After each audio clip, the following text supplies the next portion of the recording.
Vağzala çatdık, geçmişinizi yığın, basın bayrağı. Nətən sənə qəhbə. Sağ ol, sen ne desin? Eşək balası gibi olmuşam sənin. Ne ol be? Sana demek istediğim bir pis haberim var. Geçen defa zelzele oldu. Sizin eviniz orada uçtu. Nə deyirsən, nəsən? Ola bilməz. Ciddi lafsan sən. Gedirik, baxaq görək. Var yox, mən əllə gelip görsəm zarafat edirsən, götürüb ağaç sokacağım sənin. Vallahi ben yalan demirəm. Sadece cari gördüm ki vəziyyət budur. Çox çıxacaq dalımla. Vay bilət. Ev sikdirib şəhər tərtəmiz. Bu nə də belə?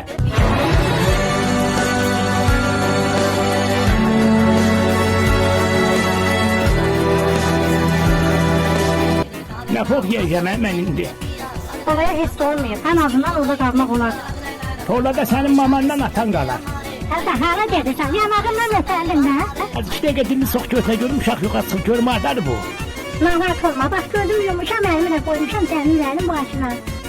Ay, oynamağa yer tapmırsan. Mən indi bunu nətər qaldıracağım. Gözə görüm hə.